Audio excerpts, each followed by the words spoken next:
다 같이 사도신경으로 하나님 앞에 예배드리도록 하겠습니다. 전능하사 천지를 만드신 하나님 아버지를 내가 믿사오며 그 외아들 우리 주 예수 그리스도를 믿사오니 이는 성령으로 잉태하사 동정녀 마리아에게 나시고 본디오 빌라도에게 고난을 받으사 십자가에 못 박혀 죽으시고 장사한 지 사흘 만에 죽은 자 가운데서 다시 살아나시며 하늘에 오르사 전능하신 하나님 우편에 앉아 계시다가 저리로서 산 자와 죽은 자를 심판하러 오시리라. 성령을 믿사오며 거룩한 공예와 성도가 서로 교통하는 것과 죄를 사하여 주시는 것과 몸이 다시 사는 것과 영원히 사는 것을 믿사옵나이다. 아멘. 찬송가 185장 찬양하겠습니다. 찬송가 185장입니다. 이 기쁜 소식을 온 세상 전하세. 큰 환난 고통을 당하는 자에게 주 믿는 성도들 다 전할 소식은 성령이 오셨네. 성령이 오셨네. 성령이 오셨네. 내 주님 보내신 성령이 오셨네. 이 기쁜 소식을 온 세상 전하세. 성령이 오셨네. 만왕의 왕께서 저 사로잡힌 자 다 구원하시고 참 자유 주셨네. 승리의 노래가 온 성에 들리니 성령이 오셨네. 성령이 오셨네. 성령이 오셨네. 내 주님 보내신 성령이 오셨네. 이 기쁜 소식을 온 세상 전하세. 성령이 오셨네. 한없는 사랑과 그 크신 은혜를 늘 의심하면서 안 믿는 자에게 내 작은 입으로 곧 증언하리니 성령이 오셨네. 성령이 오셨네. 성령이 오셨네. 내 주님 보내신 성령이 오셨네. 이 기쁜 소식을 온 세상 전하세. 성령이 오셨네. 아멘. 하나님의 말씀 보겠습니다.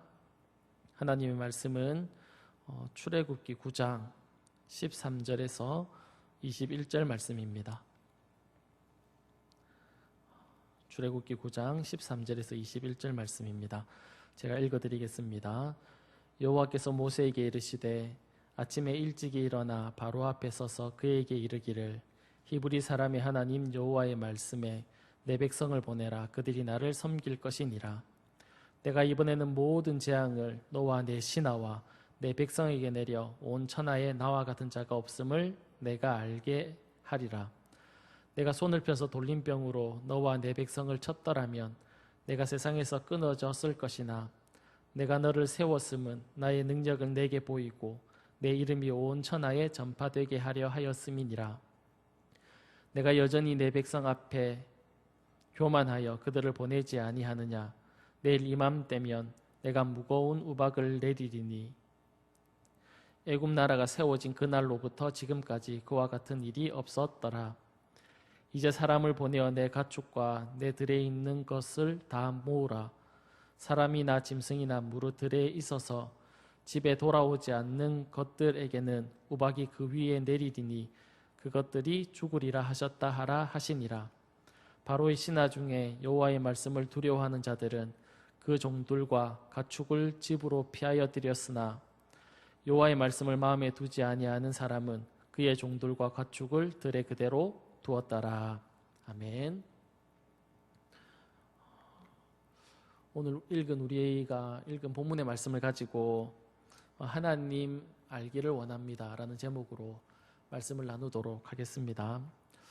오늘 우리가 살피고 있는 본문은 7번째 재앙, 우박재앙에 대해서 말씀을 하고 있습니다. 이번 7번째 재앙에서는 하나님께서 자신을 온 세상 가운데 드러나게 하실 것에 대해서 말씀하고 있는 것을 우리가 볼 수 있습니다. 14절 말씀에 그리고 16절 말씀에 두 번에 걸쳐서 하나님께서는 세상에 자신을 알릴 것에 대해서 드러나게 하실 것에 대해서 말씀하고 있는 것을 우리가 볼 수 있습니다. 오늘 본문은 이런 내용인데 이것을 통해서 두 가지의 내용을 생각해 보려고 합니다. 먼저 첫 번째로 우리가 생각해 볼 수 있는 것은 바로의 교만한 그런 모습입니다.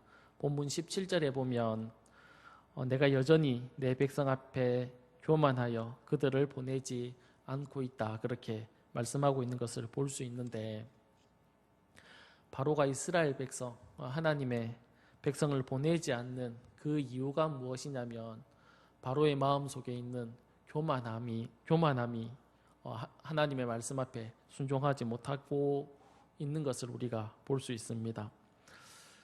사랑하는 여러분, 교만은 어떤 마음의 상태를 이야기하고 있는 것일까요?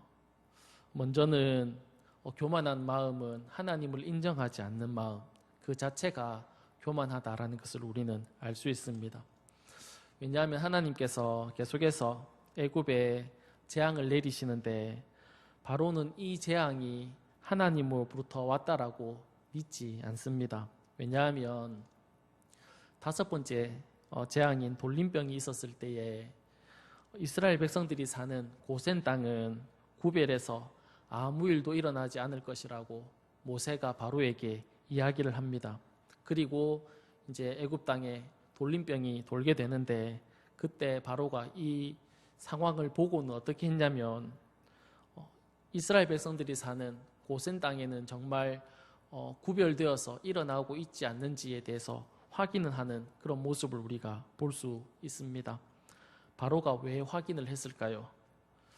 모세의 말대로 되었는지 확인해 보는 것입니다. 사랑하는 여러분, 우리가 살아가면서 어떤 일에 있었을 때, 어떤 일이 일어날 때 그 일을 우리가 재차 확인할 때가 있습니다. 왜 확인할까요?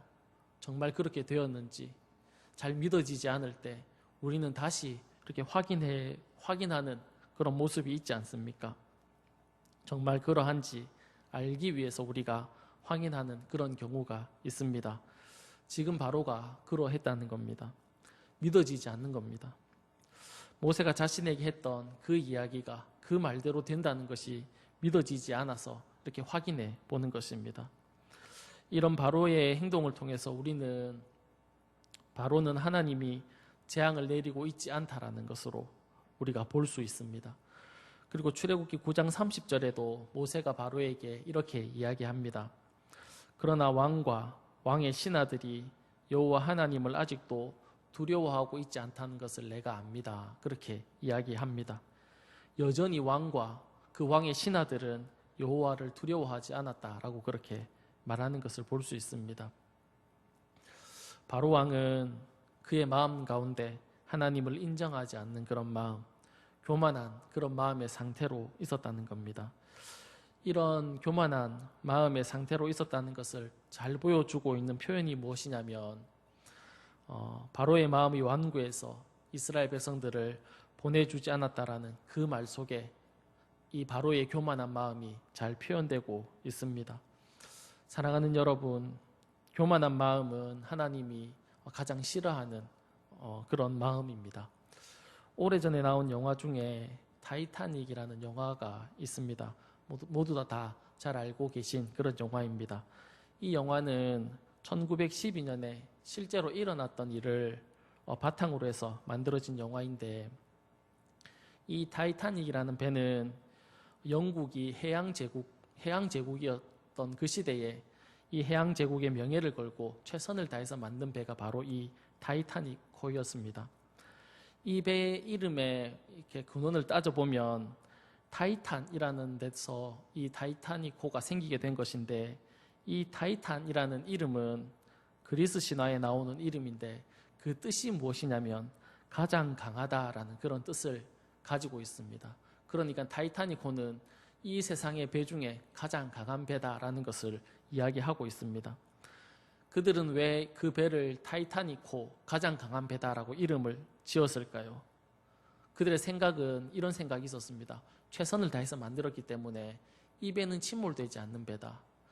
교만한 사람들은 무엇이라고 얘기했냐면 이 배는 하나님도 침몰시킬 수 없다라고 그렇게 이야기를 했답니다. 그러니까 그 이름 속에 그런 교만한 그런 뜻을 담아두고 있었습니다. 이런 의미를 가지고 있었던 타이타닉호는 1912년 4월에 첫 항해를 시작하게 되는데, 첫 항해에 2,200여 명을 태우고 항해를 하게 됩니다. 그 항해 가운데 어떻게 된지 우리가 다 잘 알고 있는데, 빙산과 충돌해서 그 배가 침몰하게 됩니다. 탑승자 1,513명과 함께 이제 수장되게 됩니다. 인류가 당한 해난 사고 중에서 가장 최고의 사건으로, 가장 많은 사람들이 죽은 사건으로 기록됩니다. 어떻게 해서 이런 참사가 일어났을까요? 그것은 인간이 가지고 있었던 그 교만이 가지고 온 참사의 결과였습니다. 결코 침몰되지 않을 것이라고 믿었고, 심지어는 하나님도 침몰할 수 없을 거라고 그렇게 생각했던 이 타이타닉호는 결국 빙산과의 충돌로 물밑으로 가라앉고 말았습니다. 교만한 자의 결말이 이 타이타닉호처럼 결국 멸망할 수밖에 없다는 사실입니다. 사랑하는 여러분, 하나님을 인정하지 않는 바로의 마음에는 이런 교만한 마음이 있었습니다. 하나님이 하시는 일들을 보면서도, 계속해서 하나님이 하시는 일들을 보아왔음에도 불구하고 그의 마음 가운데는 이 일은 하나님으로부터 일어난 일이 아니다라는 그런 생각, 하나님을 인정하지 않는 그런 마음이 그 바로 가운데 있었다라는 것입니다. 사랑하는 여러분, 우리의 마음은 어떤가요? 우리의 마음 가운데는 그 하나님을 인정하고 그 하나님이 하셨다라는 것을 진정으로 믿으면서 살아가고 있습니까? 혹시 우리 마음 가운데 이런 교만한 마음이 있지 않는지 우리의 마음을 잘 살펴서 교만한 마음이 가지지 않는 그런 저와 여러분이 다 될 수 있기를 간절히 바랍니다. 한 가지를 더 생각해 보려고 하는데, 그것은 하나님은 자신을 세상에 알리기 원하셨다라는 사실입니다. 본문 14절입니다. 내가 이번에는 모든 재앙을 너와 내 신하와 내 백성에게 내려 온 천하에 나와 같은 자가 없음을 내가 알게 하리라, 그렇게 말씀하셨고, 16절에도 내가 너를 세웠음은 나의 능력을 내게 보이고 내 이름이 온 천하에 전파되게 하려 한다, 그렇게 하나님께서 말씀하고 있습니다. 하나님은 자신의 이름을 온 세상에 모든 사람들에게 알리기를 원하셨습니다. 하나님께서 이스라엘 백성들을 애굽에서 건지는 것이 진정한 목적이었다면 아마 하나님은 단번에 이스라엘 백성을 애굽에서 건질 수 있었을 것입니다. 그러나 그것보다도 하나님은 자신을 온 세상에 알리는 것이 목적이다라고 그렇게 오늘 본문에서 말씀하고 있습니다. 내가 온 세상을 다스리는 분이다. 내가 온 세상을 주관하고 있다. 이 사실을 온 세상에 다 알게 하기 위해서 하나님은 애굽에 계속해서 재앙을 내리고 있다는 사실입니다.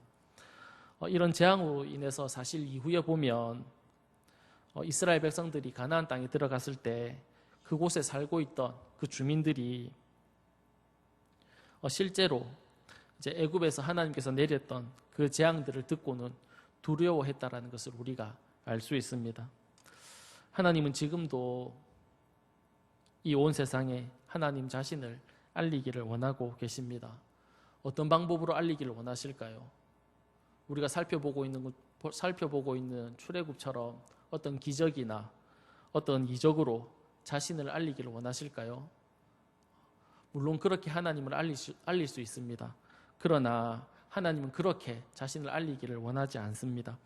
사도행전 1장 8절에서 9절에 보면 이렇게 하나님께서 말씀합니다. 오직 성령이 너희에게 임하시면 너희가 권능을 받고 예루살렘과 온 유대와 사마리아와 땅끝까지 이르러 내 증인이 되리라 하시니라. 이 말씀을 마치시고 그들이 보는 데 올려져 가시니 구름이 그를 가리어 보이지 않게 하더라. 하나님은 자신을 어떻게 알리기를 원하십니까? 자신들의 증인들을 통해서 세상에 하나님을 알리기를 원한다라는 사실입니다. 사랑하는 여러분, 우리가 예수 그리스도를 믿는 증인들이지 않습니까? 우리를 통해서 이 세상에 하나님은 자신을 알리기를 원하신다라는 사실입니다. 사랑하는 여러분, 예수 믿는다고 하면 세상 사람들로부터 인정받던 그런 시절이 있었습니다. 목사라고 하면 존경받던 그런 시절이 있었습니다.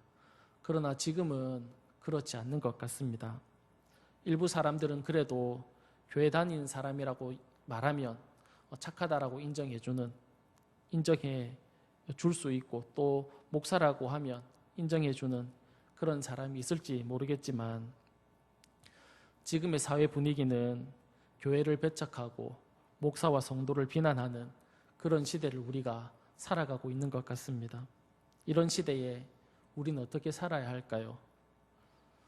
목사와 성도라는 것을 숨기며 여전히 세상 가운데서 인정받고 칭찬받고 대접받기를 바라면서 살아가야 할까요? 그동안 한국교회는 어쩌면 인정받고 대접받고 그렇게 살아와서 계속해서 그런 인정과 대접을 세상 가운데 요구하고 있는지도 모르겠습니다. 그러나 분명한 것은 비난이 있어도, 대접을 받지 못해도, 고난 속에서도 우리는 믿음을 지켜야 하고 말씀에 순종해야 하고 전도하는 일을 계속해야 합니다. 왜냐하면 그것이 주님이 우리를 향한 뜻이기 때문에 그렇습니다.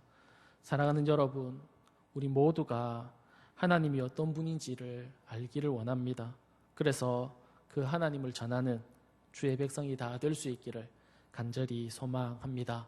이 시간 다 같이 기도하도록 하겠습니다. 살아계신 하나님 아버지, 감사합니다. 우리가 이 땅을 살아갈 때 우리가 하나님의 백성인 것을 하나님 우리가 기억하게 하시고 그런 삶을 살아갈 수 있는 저희들의 삶이 다 될 수 있도록 주께서 은혜를 다하여 주옵소서. 혹시 우리 마음 가운데 교만한 마음이 있다면 버리게 하시고 늘 겸손한 마음으로 우리가 살아갈 수 있는 저희들의 삶이 다 될 수 있도록 도와주시고, 우리가 하나님의 증인인 것을 기억하고 세상 가운데 증인의 삶을 살아가는 귀한 저희들의 삶이 될 수 있도록 주께서 은혜를 베풀어 주옵소서. 고맙고 감사하며 살아계신 예수님의 이름으로 기도드립니다. 아멘.